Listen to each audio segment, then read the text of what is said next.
Army chief general سید محمد عاصم منیر ان کے رفقا کار کا مجھے میری ٹیم کو بھرپور تعاون حاصل رہا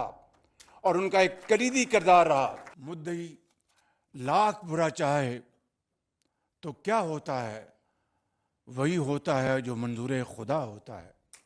اور پاکستان کو ڈیفالٹ کے کنارے پر لانے کے لیے اور پاکستان کو افراتفری کا شکار کرنے والے خوشی سے مرے جا رہے تھے کہ ان کو یہ یقین کی حد تک ان کو یہ بات پختہ ہو گئی تھی ان کے ذہنوں میں کہ کچھ ہو جائے، اب پاکستان کو ڈیفالٹ سے نہیں بچایا جا سکتا۔ ان کے خیال میں یہ اسی طرح ناممکن تھا جس طرح کہ تقدیر سے کسی کی موت کا وقت آ جائے تو اس کو کوئی ٹال نہیں سکتا۔ اسی طریقے سے اس ٹولے کا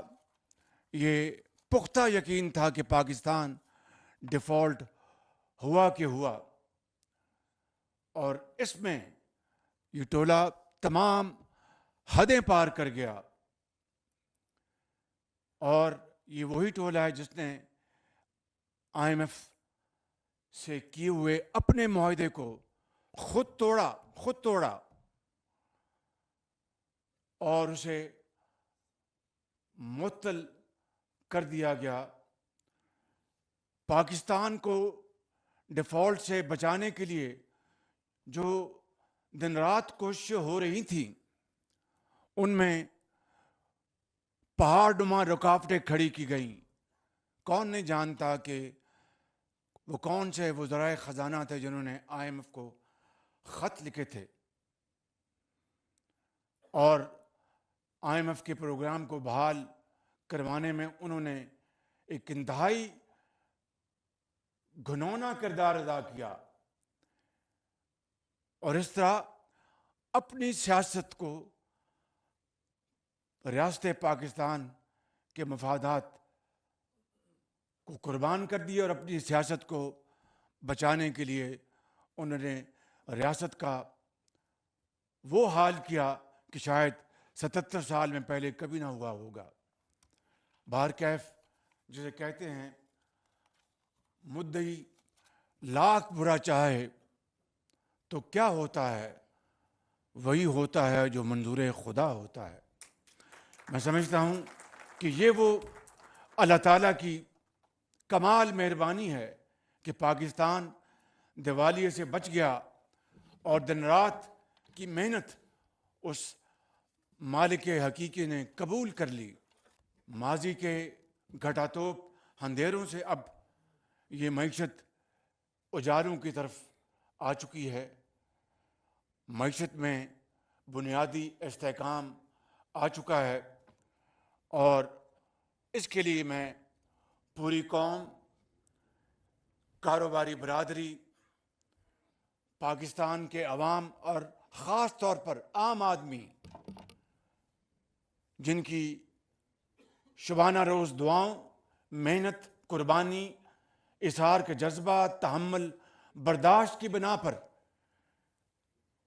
اور میرے قائد محمد نواز شریف کی قدم قدم پر میری رہنمائی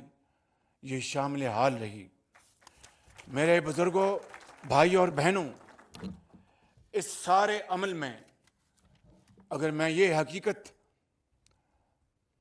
کھلے دل کے ساتھ اس کا اعتراف نہ کروں تو یہ جدوجہد کی، محنت کی عظیم قربانی کی کہانی نامکمل رہے گی۔ اور وہ یہ ہے کہ اس سارے عمل میں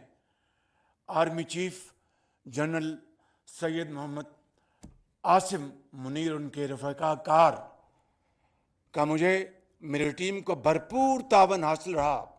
اور ان کا ایک کلیدی کردار رہا۔ میں سمجھتا ہوں کہ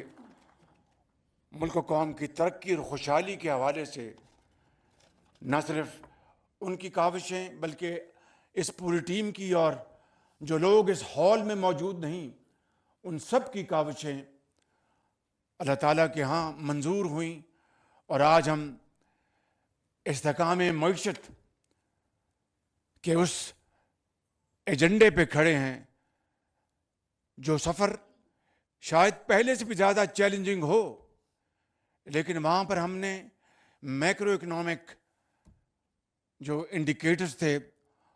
ان میں ہم استحکام لے کے آئے۔ اب ملک کی ترقی اور خوشحالی کا یہ سفر جاری ہوا چاہتا ہے، جو بذات خود بہت چیلنجنگ اور دشوار گزار ہے،